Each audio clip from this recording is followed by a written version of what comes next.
Assalamualaikum warahmatullahi wabarakatuh. Perkenalkan, nama saya Dandi Dwi Firmansyah Lubis, NPM 1904290061. Saya berasal dari kelas Agroteknologi 2 Fakultas Pertanian Universitas Muhammadiyah Sumatera Utara. Baik, di sini saya akan mencoba menyelesaikan tugas praktikum dari praktikum TBT Perkebunan Kelapa Sawit dan Karet, yaitu dengan judul dokumentasi atau video dari awal sampai akhir budidaya tanaman sawit. Di sini saya mengambil sampel dari perkebunan pribadi atau milik perorangan. Baik, di sini saya bertugas sebagai pengumpul materi atau pengumpul video. Di sini saya yang terjun langsung ke lapangan. Assalamualaikum warahmatullahi wabarakatuh.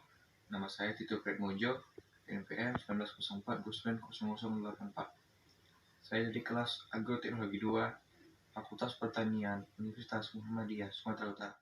Saya di sini bertugas untuk menyelesaikan video praktikum TBT Perkebunan Kelapa Sawit dan Karet yang berjudul Proses Budidaya Tanaman Kelapa Sawit dari Awal hingga Akhir.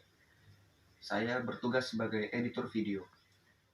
Pembibitan tanaman adalah suatu proses penanaman bibit mulai dari bentuk biji hingga menjadi tanaman muda dengan munculnya tunas, akar, dan beberapa daun kecil menjadi kecambah, yakni yang dilakukan selama beberapa hari, sehingga akhirnya bisa ditanam kembali untuk pertumbuhan tanaman buah hingga dewasa dan berbuah. Pada umumnya, pembibitan kelapa sawit dapat dilakukan dengan dua sistem, yaitu satu tahap atau single stick dan dua tahap atau double stick.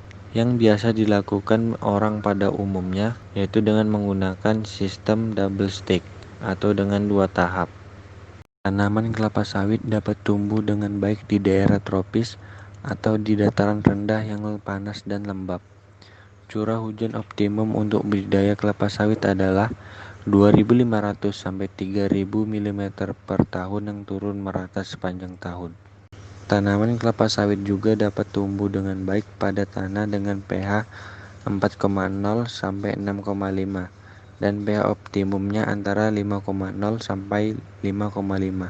Tanah yang memiliki pH rendah biasanya dijumpai di daerah pasang surut, terutama tanah gambut. Pada tanaman sawit, umur 12 sampai 18 bulan sudah dapat menghasilkan buah yang biasa disebut dengan buah pasir. Buah pasir sendiri merupakan istilah untuk menyebutkan buah kelapa sawit yang ukurannya sangat kecil. Misalnya, ini dihasilkan oleh tanaman kelapa sawit yang masih baru belajar menghasilkan buah. Tanaman kelapa sawit akan berproduksi optimal pada saat umur 2,5 tahun atau 30 bulan. Pemupukan tanaman menghasilkan menggunakan peralatan seperti ember plastik dan kain gendong. Pemupukan dilakukan dengan menabur secara merata di piringan pada jarak 1,5 meter dari pangkal batang ke arah pinggir piringan.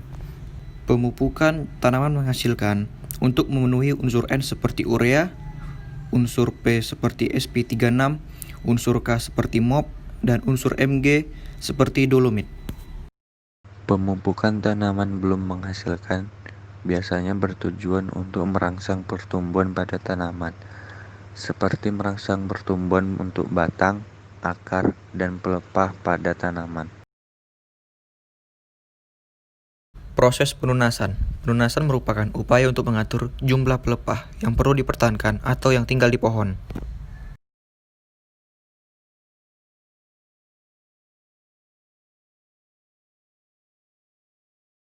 Tandan buah dipotong menggunakan dodos untuk usia 3-5 tahun dan menggunakan egrek untuk usia lebih dari 8 tahun. Tandan bekas potongan berbentuk huruf V. Pelepah yang ditunas agar dipotong menjadi 2-3 bagian dan disusun di gawangan mati. Buah diangkut ke TPH dan kemudian disusun rapi.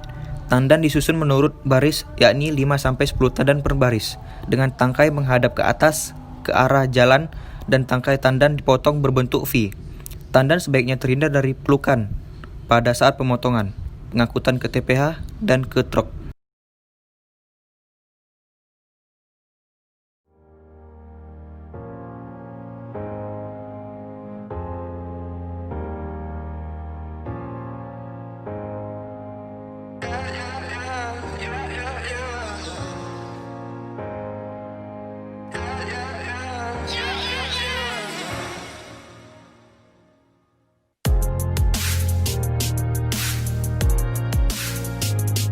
Brondolan yang ada di piringan pohon dikutip dan diangkut ke TPA dengan menggunakan karung bekas pupuk atau ember. Karena brondolan dapat tumbuh menjadi kentosan. Kentosan liar yang ada di piringan dapat bersaing dengan tanaman utama dalam perebutan unsur hara tanah, sehingga dapat mengganggu pertumbuhan tanaman kelapa sawit.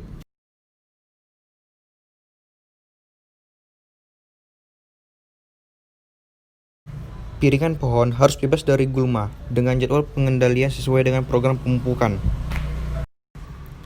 Pengendalian gulma di piringan pohon dapat dilakukan secara manual atau kimia dengan rotasi berturut-turut 1 atau 3 bulan. Pengendalian gulma di piringan dapat dilakukan secara manual dengan cara menggaruk. Penyemprotan kelapa sawit dilakukan untuk mengendalikan hama tanaman kelapa sawit. Penyemprotan akarisida dilakukan untuk pengendalian tungau merah. Hama tanaman kelapa sawit adalah ulat api. Ulat api dapat dikendalikan secara mekanis, yaitu dengan pengutipan ulat di lapangan. Selanjutnya, pengendalian secara hayati dilakukan dengan cara penggunaan parasitoid larva seperti Trichogramma sp dan predator berupa Eucantheona.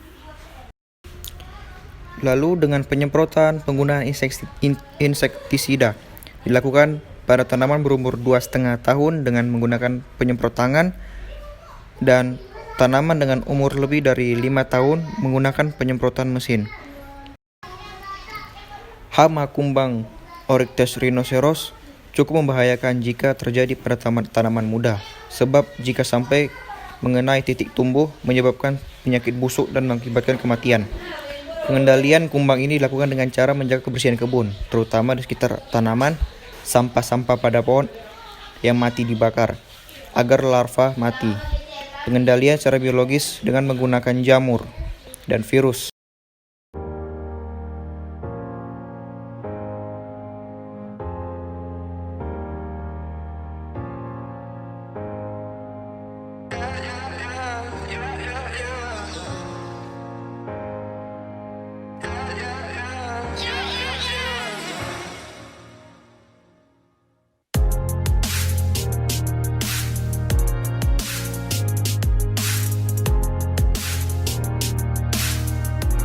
Baik, mungkin sekian aja dari penjelasan video kami. Ya, mungkin kalau masih ada atau masih banyak kekurangan kami minta maaf. Mungkin sekian dan terima kasih. Assalamualaikum warahmatullahi wabarakatuh. Video Pratikum TBT perkebunan kelapa sawit, lebih kurangnya kami mohon maaf. Wassalamualaikum warahmatullahi wabarakatuh.